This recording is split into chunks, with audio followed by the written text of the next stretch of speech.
Friends, कैसे हैं आप लोग। उम्मीद है आपकी एग्ज़ाम की तैयारी अच्छी चल रही होगी।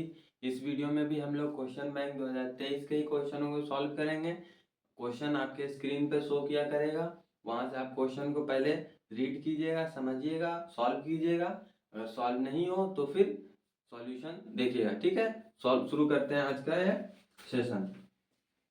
Question number 91। निश्चित घटना की प्रायिकता होती है। निश्चित घटना की प्रायिकता क्या होगी? एक होगी।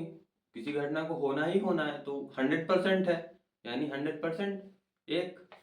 निश्चित घटना की प्रायिकता एक, और अनिश्चित घटना की प्रायिकता तो 0 होगी। बढ़ते हैं नेक्स्ट क्वेश्चन की तरफ।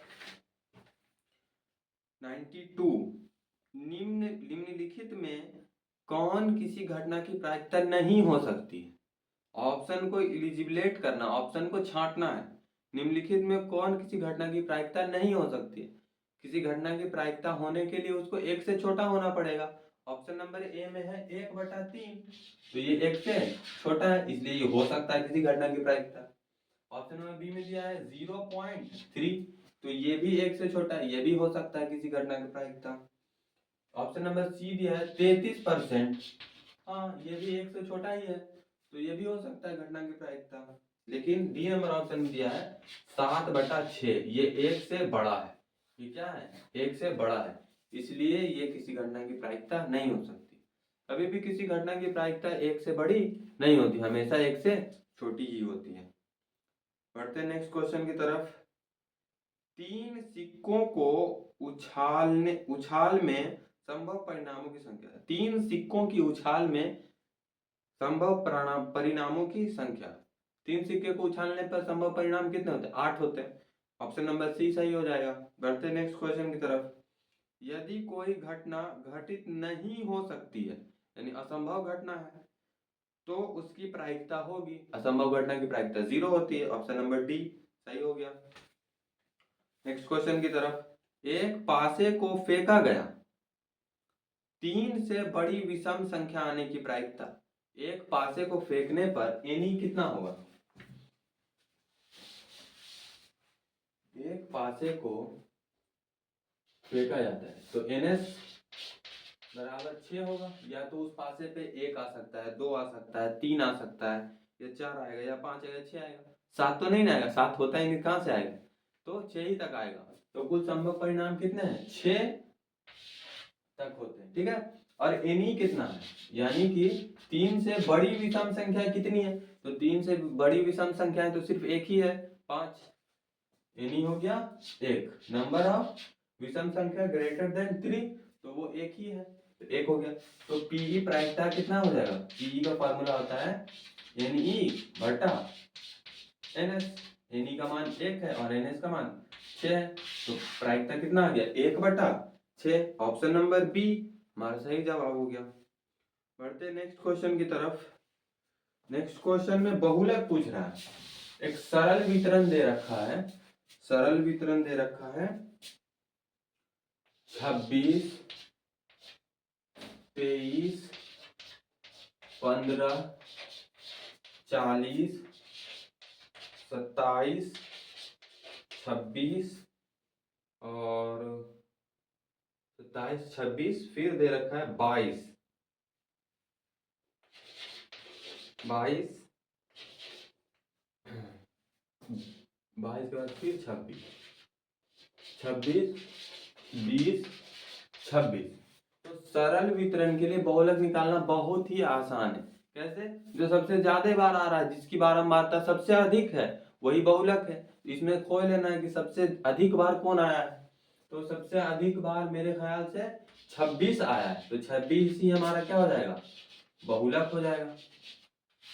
26 ही हमारा बहुलक हो जाएगा। ऑप्शन नंबर ए सही हो गया। अगला आगे बढ़ते हैं। प्रथम 8 अभाज्य संख्याओं की प्राय माध्यिका होगी। प्रथम 8 अभाज्य संख्याओं की माध्यिका होगी। प्रथम 8 अभाज्य संख्याएं कौन कौन? प्रथम 8 अभाज्य संख्याएं कौन कौन है? एक तो 2 हो गया, 2 के बाद 3 है, हाँ 3 भी है, 3 के बाद 4 छोड़ 5 छोड़ 6 नहीं 5 भी नहीं, 5 भी होगा। 5 के बाद 6 छोड़ के 7, 7 के बाद 8 छोड़ के 9, 9 नहीं 9 नहीं होगा। 10, 10 भी नहीं होगा। 10 2 से भी कट जाता है, 5 से भी कट जाता है। 11 होगा। उसके बाद फिर 11, फिर 11 के बाद 12 छोड़ के 13, 13 भी सिर्फ एक और खुद से ही कटता है। 14 छोड़ के 15 छोड़ के 17, 16 छोड़ के फिर 17, 17 छोड़ के फिर 18 छोड़ के 19 हुआ। 8 को 1 2 3 4 5 6 7 8, ये है 8 अभाज्य संख्या। इसमें से हम लोगों को इसका माध्यक निकालना है। माध्यम कैसे निकलता है? नंबर ऑफ n कितना है? 8 है, और 8 क्या होता है? सम है। तो जब n सम होता है तो माध्यक निकालने का क्या फॉर्मूला है? n बटा 2वां पद एवं n बटा 2 प्लस 1वां पद का माध्य। n बटा 2वां पद एवं n बटा 2 प्लस 1वां पद का जो माध्य होगा वही माध्यिका होता है। तो n बटा 2वां पद कितना है? n का मान तो 8 है। 8 बटा 2वां पद एवं 8 बटा 2 प्लस 1वां पद, यानी कि चौथवां पद एवं 5वां पद का माध्य। चौथा पद कौन है? 7 है, और 5वां पद 8 है। सॉरी, 5वां पद 11 है। इन दोनों का माध्य निकालने के लिए सिंपली दोनों को जोड़िए। 7 बटा 7 जोड़ 11 बटा 2, 7 11 7 18, 18 बटा 2 करने में कितना आएगा? 9, 9 ही हमारा क्या आ गया? माध्य आ गया। तो ऑप्शन नंबर बी सही हो गया। बढ़ते नेक्स्ट क्वेश्चन की तरफ। यदि किसी बंटन का माध्य 8.9 एवं माध्यिका 9 हो तो बहुलक होगा। बहुलक क्या होगा? आइए निकाल लेते हैं। इसका एक फॉर्मूला होता है, बहुलक बराबर 3 माध्यिका घटाओ 2 माध्य। क्या होता है फॉर्मूला? बहुलक बराबर होता है 3 माध्यिका घटाओ 2 माध्य। बहुलक तो निकालना ही है। 3 गुने माध्यिका कितना दिया हुआ है? माध्यिका दिया हुआ है 9, 3 गुने 9 घटाओ 2 इंटू माध्य कितना दिया हुआ है? 8.9। आइए इसको सॉल्व करते हैं। 9 तिया 27 घटाओ 9 दूनी 18 और 8 दूनी 9 दूनी 18 के 8 हाथ में 1, 9 दूनी 8 दूनी 16 और 1 17, एक अंक के बाद दशमलव, तो एक अंक के बाद दशमलव दे दिए। अब 27 में से 17.8 घटेगा तो 10.8 आएगा। तो हमारा आंसर कितना हो गया? 10.8। ऑप्शन में खोजिए। ऑप्शन में कहीं पर भी 10.8 नहीं दे रखा है, 10.2 दिया है, यानी ऑप्शन ही गलती दे रखा है। तो इसमें आप लोगों को परेशान होने की कोई जरूरत नहीं है। बिहार बोर्ड कहता है कि अगर ऑप्शन क्वेश्चन ही गलती है, ऑप्शन ही नहीं है, तो उसको में आपको नंबर नहीं काटा जाएगा, आपको नंबर बोनस के तौर पे मिल जाएगा। ठीक है, हालांकि इसका सही जवाब कितना है? 10.8 है। ठीक है, आगे बढ़ते हैं। यदि 5 आंकड़ों 5 आंकड़े कौन कौन से हैं? 5 आंकड़े हैं x, x plus 2, x plus 4, x plus 6, x plus 8। इसका माध्य दे रखा है। इसका माध्य कितना दे रखा है? इसका माध्य दे रखा है 13। तो x का मान पूछा। माध्य निकालने का फॉर्मूला क्या है? माध्य बराबर होता है, ऐसे नहीं,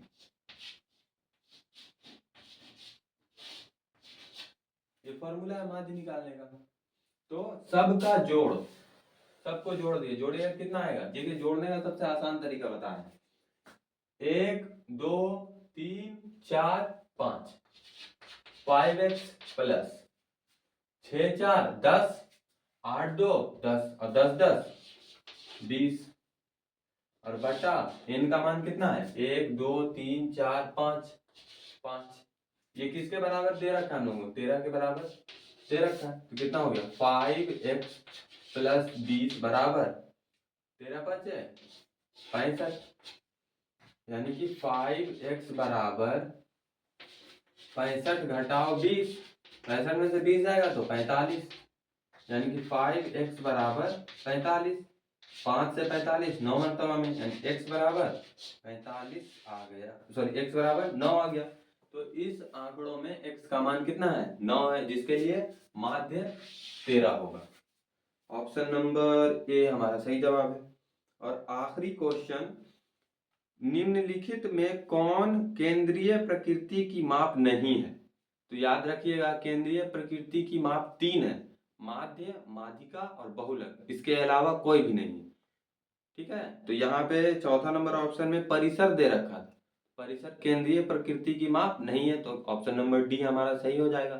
ठीक है, इस वीडियो में इतना ही, तब तक के लिए जय हिंद।